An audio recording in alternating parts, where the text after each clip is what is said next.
Well, here is the batch described in the book.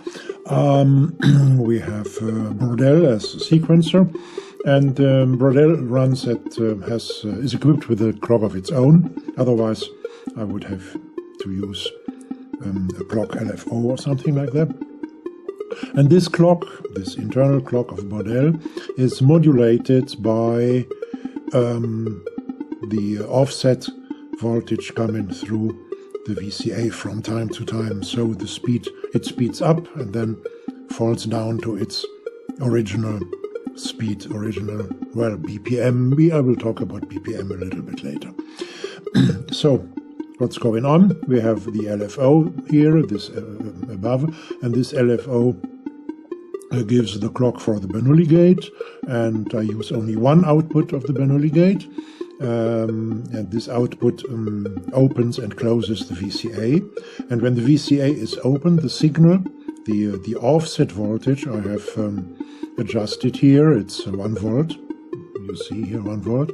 This offset voltage is led through the VCA to the clock CV input and speeds up the sequencer. The other things are in the batch are let's say bread and butter.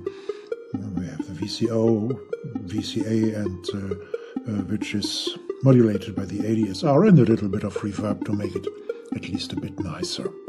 Okay, so when I now the voltmeter here shows what I have, what the offset is adding to the CV of the clock, and let me increase it so that you can see the increased voltage here on the voltmeter, and here the sped up sequence of Brodel when the VCA is opened by the Bernoulli gate. So let's go to 1.5 something,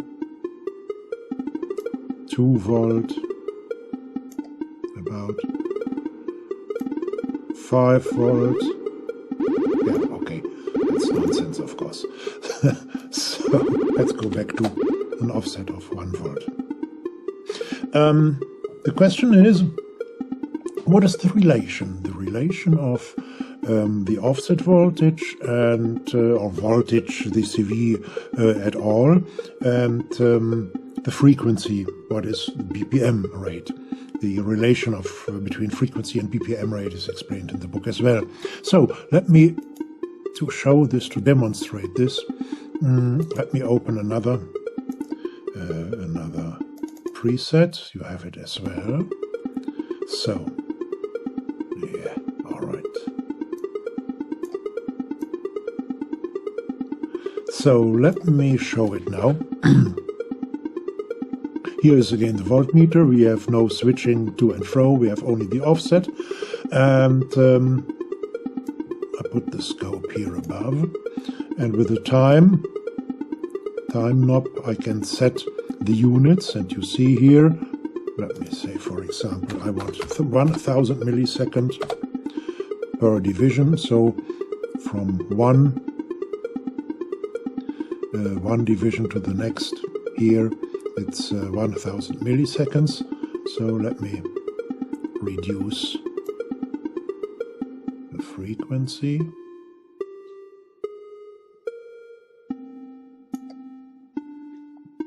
So this LFO is functionless. I can put it away. So the batch looks a little bit cleaner now. So when I want the frequency of exactly 1 Hertz, I have to reduce. It's still less than 1 Hertz. Now I'm about, yeah, I think now it's 1 Hertz. You see this, the length. No, sorry, it's half a hertz, of course.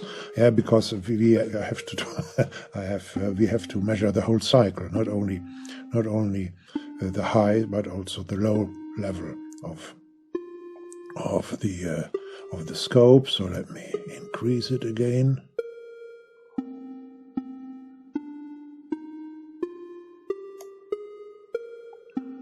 Well, yeah, it looks good. Perhaps a little bit less.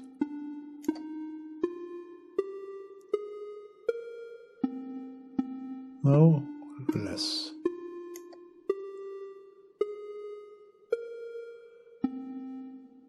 Oh, it's a little bit too much. Okay, you see, how things go here. Yeah, this is the way we find the relation between the offset voltage and frequency, and by that between the offset voltage and BPM. There's some commentary written in the book about the scopes and oscilloscopes in hardware setups and how to get inexpensive but very capable solutions for that. All right.